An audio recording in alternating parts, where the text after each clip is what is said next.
Hello friends, this is Gaurav ला to big bull coach. So जारी रखते हैं हमारा डेली सीरीज़ आज के लिए, यानी 29 अप्रैल 2026 के लिए, that is the 29th of April 2026 Wednesday. देखिए, माफ़ी चाहूँगा कल के लिए। मैं कल का जो हमारा डेली व्लॉग है वो मैं नहीं कर पाया because I was busy with certain work.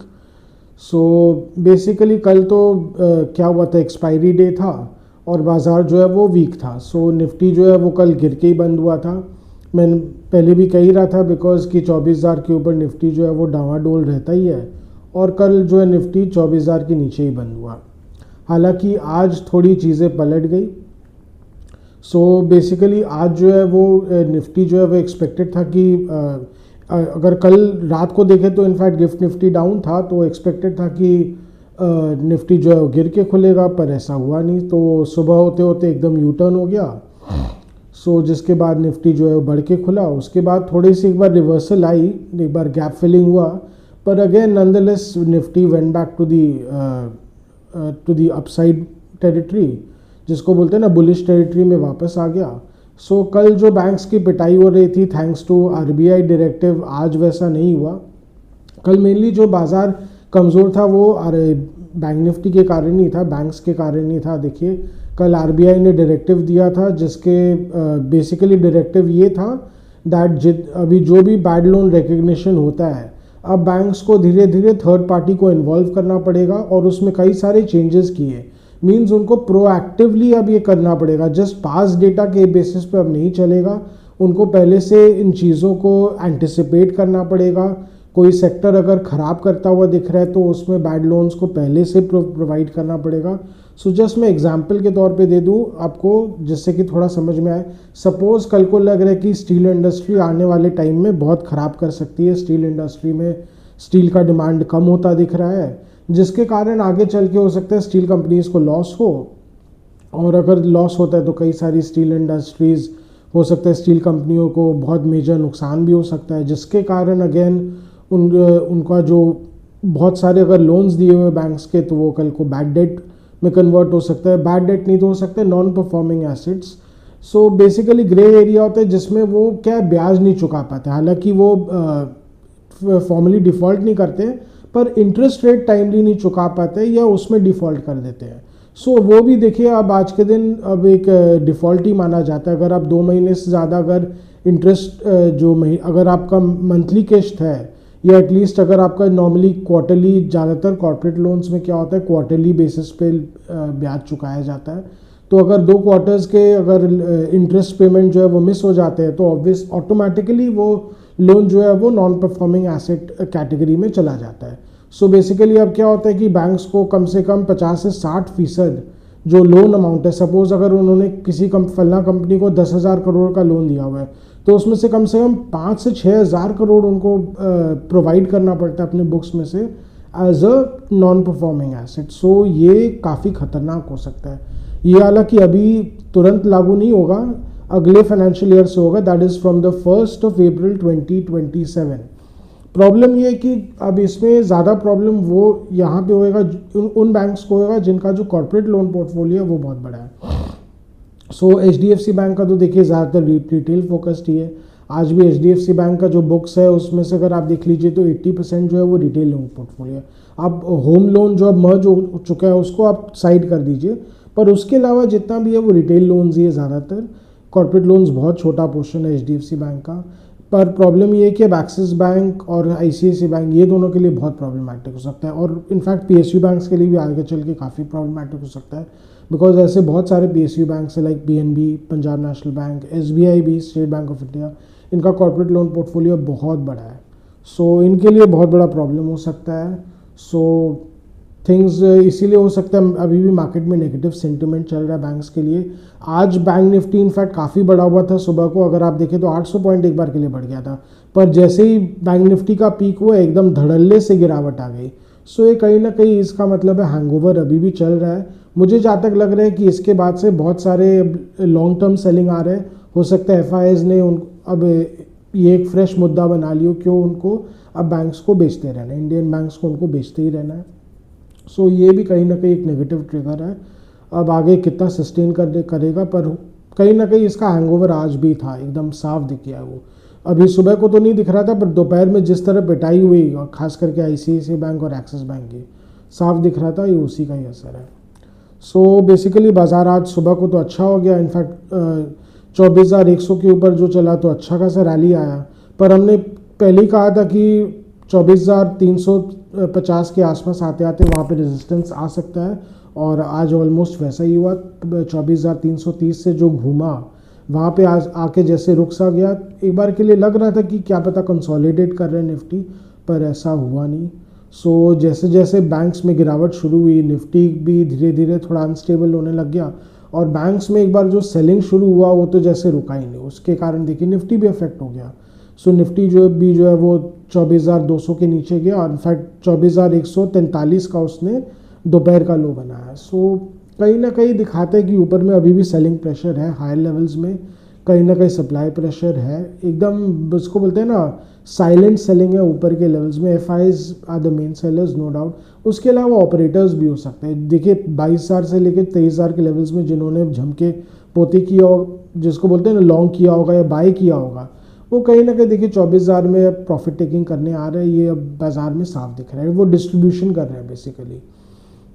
सो ये सब फैक्टर्स कहीं ना कहीं काम कर रहे हैं। देखिए बाजार जो है आज मेन बढ़ने का, अगर सुबह को देखें तो बैंक्स में थोड़ी अच्छी रिकवरी थी, उसके अलावा ओल्ड इकोनॉमी में अभी भी तेज़ी जा रही है। रिलायंस इंडस्ट्रीज़ में आज भी तेज़ी थी, तीसरा दिन लगातार है जो रिलायंस इंडस्ट्रीज़ में तेज़ी देखी जा रही है। सोमवार को तेज़ था, कल भी तेज़ था, आज भी 1% ज़्यादा तेज़ था, एकदम एक लगातार बाइंग जा रही है, विच इज़ अमेजिंग देखा जाए तो।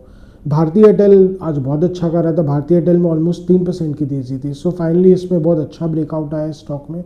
ये जो स्टॉक 1800 के नीचे गया था तो कहीं ना कहीं उसमें वापस स्ट्रेंथ रिगेन किया और वापस 1900 के पास आ गया। इट शोज़ कि कितनी ज़बरदस्त बाइंग इंटरेस्ट है स्टॉक में, बिकॉज देखिए टेलीकॉम सेक्टर तो एक डुओपोली हो रखा है, तो आपके पास ज़्यादा कोई विकल्प ही नहीं बचा है। तो भारतीय एयरटेल था, अदानी आज थोड़ा ठंडा था, पर ओवरऑल बाकी L&T में तेज़ी थी, और आज ऑटो स्टॉक्स में गर्मी थी। मारुति जो है एकदम सुबह को तो ऑलमोस्ट आग लगा हुआ था मारुति के स्टॉक में। It was basically thanks to dividend, 140 रुपये का डिविडेंड डिक्लेयर किया, विच इज़ 1% पे आउट। सो बहुत अच्छा हेल्दी पे आउट मारुति रख रही है, तो इन्वेस्टर्स को थोड़ा अच्छा इंटरेस्ट आना ही था। पर कहीं ना कहीं मुझे जहाँ तक लग रहा है, देखिए मारुति का स्टॉक एक बार के लिए तो बढ़ जाएगा, पर 15,000 रुपये के ऊपर अगर ये स्टॉक जाएगा तो बहुत रेजिस्टेंस फेस कर सकता है। सो यही सब कहीं ना कहीं आज ओवरऑल ऑटो सेक्टर में तेज़ी थी। सो ये सब जो कारण थे जो निफ्टी में आज स्ट्रेंथ था, पर कहीं ना कहीं जिसको बोलते हैं ना बैंक निफ्टी ने एकदम से खेल बिगाड़ दिया। और अब आज अभी शाम को देखिए खेल बिगाड़ने वाले दो और नई चीज़ आ गए हैं। सो ब्रेंट क्रूड में एकदम से स्पाइक देखा गया, ब्रेंट क्रूड जो है वो $119 पे आ गया, विच इज़ वेरी कंसर्निंग। रुपया जो है वापस 95 की ओर जा रहा है, 95 की ओर, again that is concerning. It can trigger fresh FI selling pressure, वो भी एक नेगेटिव है। और उसके अलावा देखिए ये दो तो हो ही गए। सो ये सब कहीं ना कहीं बाजार को नीचे खींच सकते हैं, और ब्रेंट क्रूड है। और उसके अलावा ट्रम्प बाबू का फ्रेश ट्वीट आया आज, जिसमें ईरान को उन्होंने धमकी दे दी है कि ये भी कहा है कि no longer the good man, I am no longer the good man, वो दिन पुराने हुए हैं। और ईरान को बोल दिया है कि जब तक वो टॉक्स पे नहीं आएंगे तब तक उनका ब्लॉकेड जारी रहेगा। सो कोई भी ईरानियन शिप्स को बाहर जाने नहीं दिया जाएगा। उनका एक्सपोर्ट, ऑयल एक्सपोर्ट्स जो शिप्स के द्वारा हो रहा है वो पूरी तरह ठप हो जाएगा। और हो सकता है जो एक्सपोर्ट इंपोर्ट भी जो बाकी देश कर रहे हैं ईरान को, वो भी ये नहीं हो पाएगा। तो ईरान के लिए आगे चल के एक बहुत बड़ा ह्यूमैनिटेरियन क्राइसिस पैदा कर सकता है। वो कैसे ईरान इसको झेलेगा वो तो ईरान ही जाने।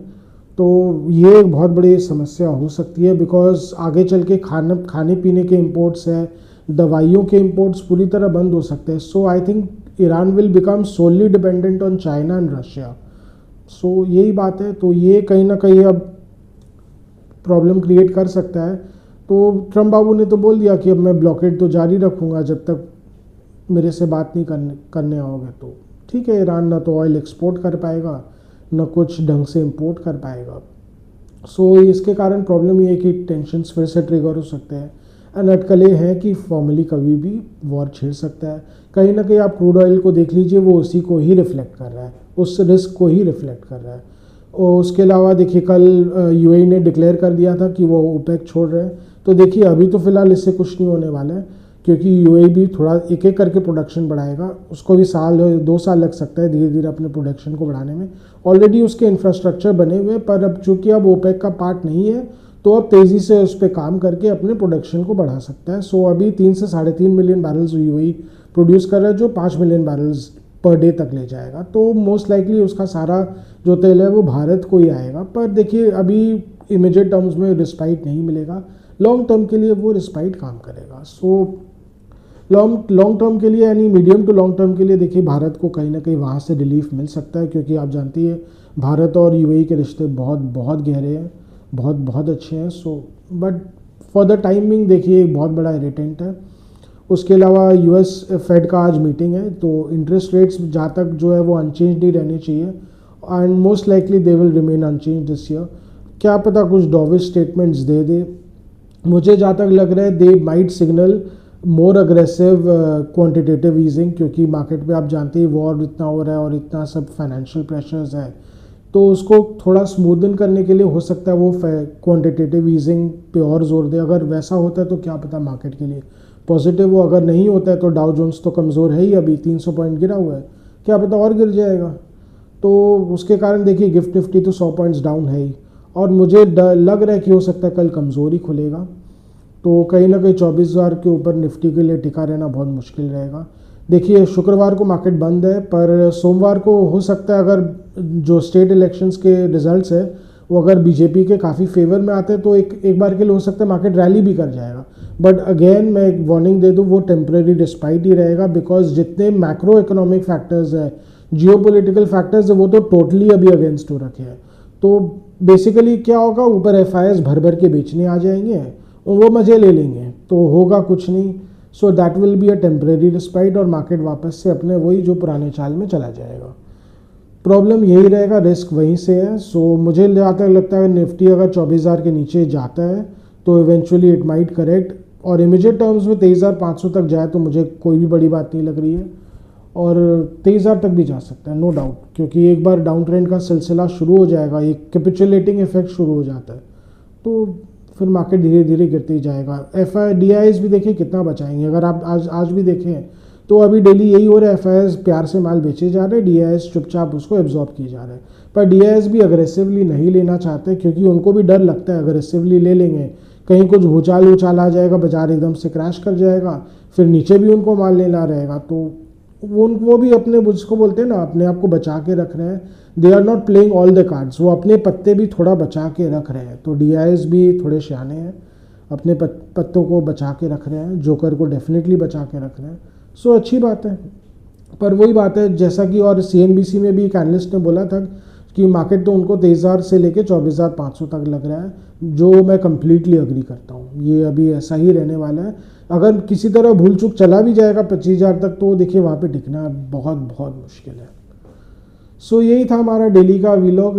उसके अलावा देखिए हाँ एक चीज़ मैं बता दूँ, mid caps and small caps आज थोड़े ठीक थे, कल भी ठीक थे, आज भी ग्रीन में ही थे, पर again mid caps and small caps भी देखिए इवेंचुअली प्रेशर में आ सकते हैं, बिकॉज उनमें देखिए सेक्टोरल प्ले चल रहा है, पर ओवरऑल लेकिन उसमें भी थोड़ा करेक्शन प्रेशर आ सकता है। अगर मेन मार्केट बहुत ख़राब करेगा तो उनमें भी एक बार के लिए करेक्शन प्रेशर आ सकता है, पर हो सकता है mid caps and small caps उतना बुरी तरह प्रभावित ना हो, उतनी बुरी तरह पिटाई ना हो। बट अगेन मेन मार्केट कल को बहुत ख़राब हो जाएगा, तब चीज़ें बदल जाएंगी, तो तब का तब देखा जाएगा।